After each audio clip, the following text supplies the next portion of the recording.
नमस्कार मित्रों, आज हम पढ़ेंगे प्लांट पैथोलॉजी। तो स्टार्ट करते हैं अपन प्लांट पैथोलॉजी। तो father of plant pathology in world वो अपने हैं एंटोन डी बोरी। फिर है अपने इंडिया के वो है ईजे बटलर।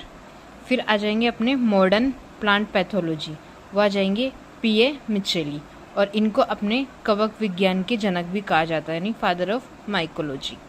फिर आ जाएगा अपने father of plant pathology modern और माइकोलॉजी इन इंडिया, वो अपने कौन है, ईजे बटलर। ठीक है। फिर बाद में अपन डिस्कस करेंगे प्लांट पैथोलॉजी क्या होता है।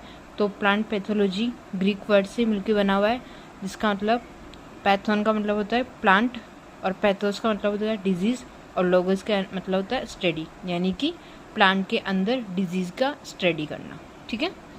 अब अपनी आ जाएगी डेफिनेशंस कि डिजीज़ क्या होता है। डिजीज़ जैविक व अजैविक कारकों से होने वाला होता है।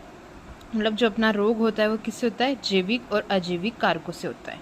फिर आ जाएगा डिसऑर्डर, वो होता है अपने अजैविक कारकों से। तो इसका ध्यान रखना, जो डिजीज़ होता है वो जैविक और अजैविक से होता है, और जो अपना डिसऑर्डर होता है वो अजैविक कारकों से होता है।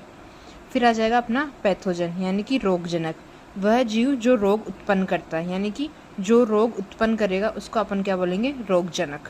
ठीक है। फिर आएगा अपना साइन, यानी कि चिन्ह, परपोषी पर उपस्थित रोगजनक या उसके भाग, यानी कि जो परपोषी पर उस पर उपस्थित होंगे वो उसके साइन हो जाएंगे, यानी चिन्ह हो जाएंगे। फिर आ जाएगा सिम्टम्स, यानी कि लक्षण, रोग के फलस्वरूप पादपों में उत्पन्न बाह्य या आंतरिक अभिक्रिया, यानी कि उसके अंदर जो भी लक्षण प्रकट होंगे, जैसे कि अपने पत्तियों का सूखा होना या कुछ भी लक्षण प्रकट होंगे, उनको अपन सिम्टम्स बोल देंगे।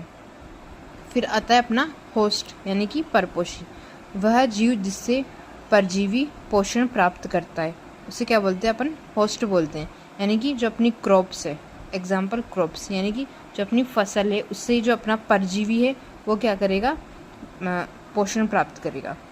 फिर आ जाएगा पैरासाइट, यानी कि परजीवी, वह जीव जो परपोषी से पोषण प्राप्त करता है। तो आप इन दोनों का ध्यान रखना, जो परपोषी है वो तो अपनी फसल हो जाएगी, और परजीवी यानी कि कोई भी इंसेक्ट वगैरह, कोई भी मतलब जीव हो जाएगा। फिर आ जाएगा इन्फेक्शन, यानी कि संक्रमण, रोगजनक की परपोषी में स्थापित होने की प्रक्रिया, उसको क्या बोलते हैं, संक्रमण। फिर आ जाएगा अपना इनोकुलम, यानी कि निर्वेश द्रव्य, रोगजनक का वह भाग जो परपोषी के संपर्क में आने पर रोग उत्पन्न करता है, कि मतलब रोगजनक का वह भाग हो जाएगा जो कि परपोषी के संपर्क में आने पर रोग उत्पन्न कर देगा। तो आज अपन ने पढ़ा